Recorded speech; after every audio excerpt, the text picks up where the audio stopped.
Hey guys, how you doing? If you have just bought a Samsung Galaxy Watch 9, there are a few settings you should check straight away. They can make the watch easier to use, give you more useful health data, reduce unnecessary notifications, and even improve battery life. Now in this video, I will show you the first 15 changes I would recommend making. Most of these tips also work on the Galaxy Watch Ultra 2, but today we are focusing on the Watch 9. So first point, first open the settings on the watch, scroll down to software update and select check for updates. If a new version is available, I would install it before changing anything else. Make sure the watch has enough battery and preferably connect it to Wi-Fi first. After that, open the Google Play Store on the watch and check your installed apps for updates as well. Even if the system software is current, some apps on a brand new watch may still be running on older versions. Next, we get to the watch faces and the complications. Press and hold the current watch face, choose the design and select customize. Depending on the face, you can change its colors, style and complications. Complications are the small pieces of information and shortcuts shown directly on the watch face. I would only add things you generally use throughout the day, such as battery level, weather, steps, calendar, heart rate, or a workout shortcut. You can also make the changes through the Galaxy Wearable app, which is usually a little easier on the larger phone screen. Next, we go to the settings and the display. I would start by enabling adaptive brightness. Next, decide whether the screen should wake when you raise your wrist or touch the display. I would normally leave raise to wake enabled because it is the faster way to check the time. The always on display is more of a personal choice. It is convenient, but it also uses noticeably more battery. If battery life is your priority, turning it off is one of the most effective changes you can make. You should also check the screen timeout and font size. A slightly smaller font can display more of a message or app on the screen at once. Next, open up the Galaxy Wearable app and organize the tiles, quick panel and app screen sections. More frequently use tiles such as weather, calendar, workouts, sleep and battery closer to the front. In the quick panel, I would keep controls such as do not disturb, sleep, power saving, always on display, water lock and the flashlight within easy reach. You can also move your most important apps to the top and remove shortcuts you never use. This saves a surprising amount of scrolling during everyday use. Now, if every phone app is allowed to vibrate on your wrist, the Watch 9 quickly becomes annoying. In the Galaxy Wearable app, open watch settings, notifications, and then app notifications. Only enable apps that generally benefit from appearing on your wrist, such as calls, messaging apps, calendars, or smart home controls. I will disable shopping, gaming, and most promotional notifications. You should also decide whether notifications should appear only when your phone screen is off or always on both devices. Fewer notifications also mean fewer unnecessary screen activations and vibrations. Under settings and buttons and gestures, you can choose what happens when you double press or press and hold the home button. I would assign the double press to an app or feature you use regularly, such as Wallet, Samsung Health, a timer, or the camera controller. The watch also supports several gestures. A double pinch can answer calls or confirm certain alerts, while twisting your wrist twice can dismiss a call. Knock Knock lets you launch a feature by moving your wrist up and down twice. Try them for yourself and only keep the gestures that work reliably for you. Open Gemini on the watch once and complete the setup process, including the necessary permissions. You can then open buttons and gestures and enable raise to talk. This allows you to raise your wrist and ask Gemini to start a timer, check the weather, or create a reminder without pressing a button first. If Gemini activates accidentally too often, disable raise to talk and assign the assistant to one of the home button shortcuts instead. If you want to make contactless payments with the watch, set up Google Wallet or Samsung Wallet and add your card. Then go to Settings, Connections, and NFC and contactless payments to check which wallet is selected as the default. The watch requires a PIN or unlock pattern before you can use payments.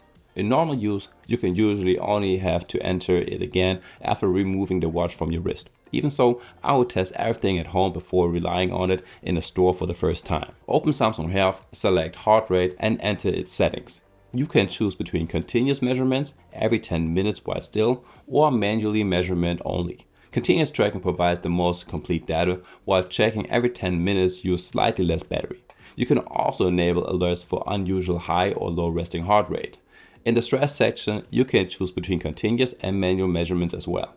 Remember that these readings are intended for general information and should not replace a medical examination. Next, open the Samsung Health settings and select Sleep. Here, you can enable blood oxygen and skin temperature measurements during the night.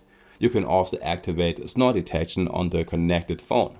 For this to work, the phone needs to remain connected to its charger with the microphone facing towards you. If the sleep apnea feature is supported in your region and on your phone, you can set it up through Samsung Health Monitor. Keep in mind that enabling additional overnight measurements will also increase battery use. Start by checking automatic workout detection in Samsung Health and only enable activities you actually perform. Then open your most frequently used workout types and tap their settings icon. Depending on the activity, you can adjust targets, automatic pause detection, audio guides, heart rate zones, and the workout data screens. I would definitely customize those data screens so values such as time, distance, pace, heart rate, or calories are visible when you need them.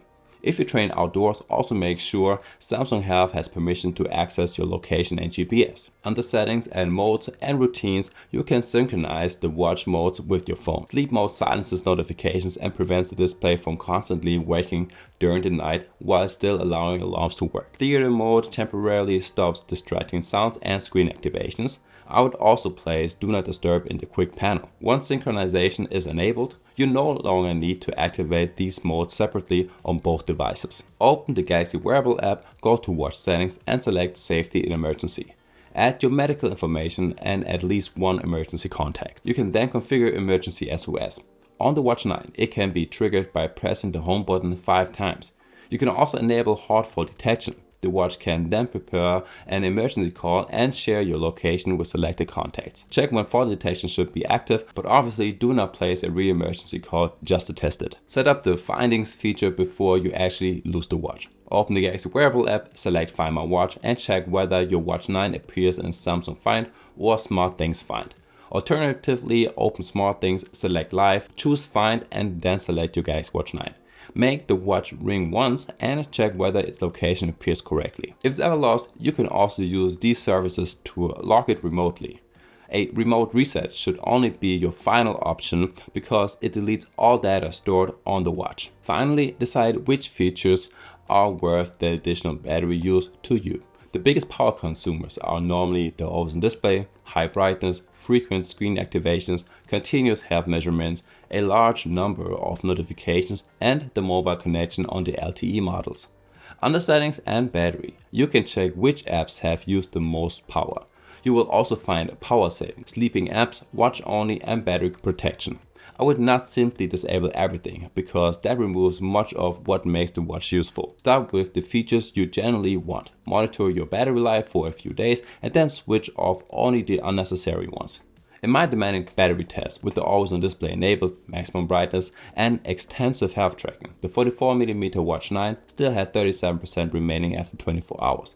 The smaller model had 25% remaining.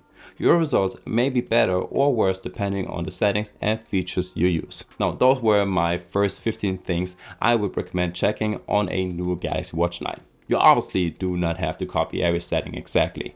The important thing is to make the display, notifications, health tracking, controls, and battery usage suit the way you actually use the watch. I consider the emergency features, notification selection, and customized workout screens especially important because they are easy to overlook during the initial setup. Let me know in the comments which setting you always change first and whether I missed anything important. And I guess with that one being said, I will see you in the next one. Peace!